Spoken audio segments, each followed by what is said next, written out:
Let me go next to our caller from the 510 area code. Who's calling today from 510? Is that me? Yeah, it is. Okay, great. My question is about, I've heard a lot of not not experts, but sort of political hobbyists like Bill Maher. They say they're on the left.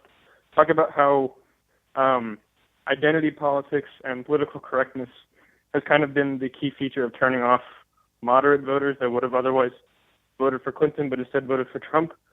It seems like this is just kind of a distraction and getting away from the core issues of sort of centrist, lukewarm policies. But I'd be curious to know if there's any truth to it.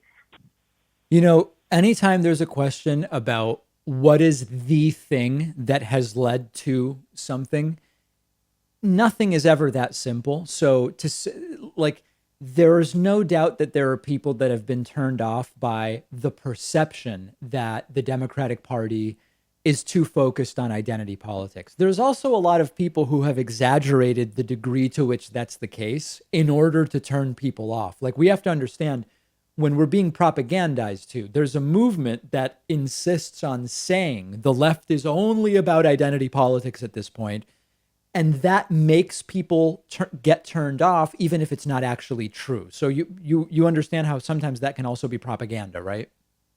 Yeah, absolutely. I was wondering if there's any actual evidence, or not even any conclusive study. There's just some sort of evidence or any kind of study taken that would suggest that, because it seems like, just solely based on the fact that I haven't been able to find anything like that, that it's kind of a distraction from core issues. I've not seen any evidence that what lost it for Hillary, what the difference maker was the perception of the Democratic Party as too focused on identity politics. Now, you mentioned what I call Republican light, a lot of Democrats being just slightly less centrist versions of status quo neoliberal politics. I think that's a much more serious critique. And you've seen a lot of Senate candidates, even presidential candidates, who, I mean, listen, Republican light is sort of a pejorative, but it's true that many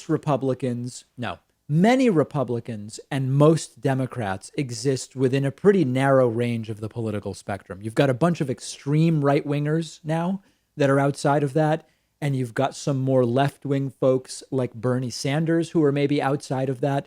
But it is a fair criticism that a lot of mainstream politics is mainstream because it's all sort of the same. It's center left and center right. That's a good critique. Right. All right. Well, thanks very much. I was sorry to see the chess trophy of the tournament was not in your hands, but next time. Yes, next time, yes. There will be another one. I'll be announcing when the third tournament is going to be very, very soon. Oh, great. I'll try to run into you there. All right. Thank you for the call. I appreciate it. Hope to hear from you again.